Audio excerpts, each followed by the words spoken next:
Apple Watch analytics claim major supremacy in the smartwatch market. The Microsoft Surface Book, even though cool, seems to be plagued with a major bug.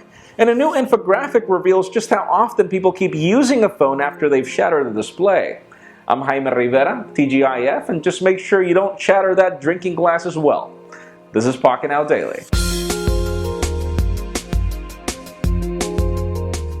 The official news today begin with wearables. Those of you that are wondering exactly which company reigns supreme right now, it continues to be the Apple Watch. And this is just crazy. Apple sold, apparently, within 3 months, 4.5 million units because, well, Cupertino does not provide any figures. But then when you compare it to Samsung, which is the company that follows, we're just talking about 600,000 units. And then everything is buried under the other category that's not even worth mentioning. This is just to give you an idea where wearables stand.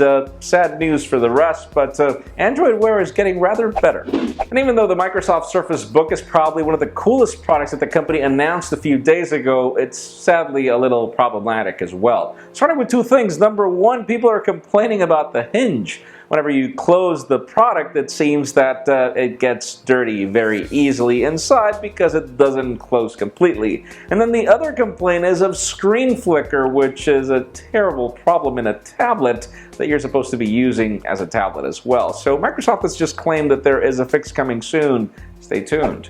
Another cool product that just blew itself out of proportion when it came to the price tag is that Microsoft display dock that enables Continuum. Surely a lot of people are still debating if they need Continuum, you know, having a Windows phone and then connecting it to a desktop monitor and a keyboard. But in emerging markets, when that's your only, computer, it makes a lot of sense. And, well, Microsoft has just figured that out, that at least in the UK and in Germany, people are not willing to pay an extra $100 or 75 euros for this product in addition to the phone. So if you buy the Lumia 950 XL, you'll actually be getting it for free. Just make sure you run because we're not sure if that's going to be a limited time deal, as with everything Microsoft.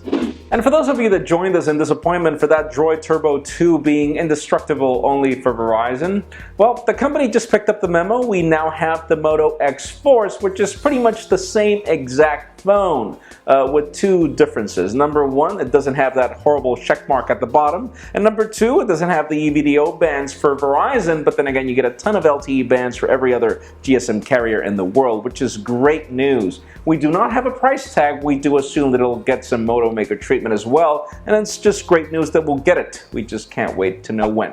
And finally, the very hot news today have to do with Motorola again, and a very interesting infographic that they've published regarding the reasons why they invested in this whole shatter-shield technology for the Droid Turbo 2 or Moto X Force.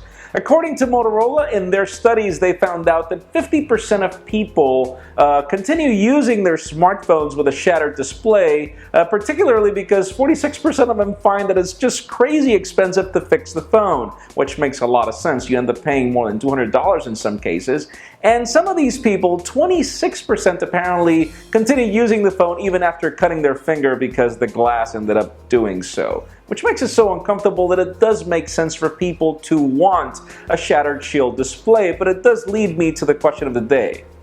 Does an indestructible display compel you to want to buy a smartphone? In my case, yes, it does. It makes a very big difference for me to want to buy a phone. And with the nano coating and everything else, it just makes it a really cool phone. But then again, its availability determines everything else. Leave us a comment down below. We'd love to know what you think. Friends, as always, you know the drill. If you want to get those early or before this video is filmed, make sure you follow us on Pocketnow.com and subscribe to our YouTube channel as well. You can follow me on Twitter, Jaime_Rivera, or on Instagram at Jaime Rivera. Please give this video a thumbs up if you like what you saw. I am Jaime Rivera. Thank you very much for watching. We'll see you next week.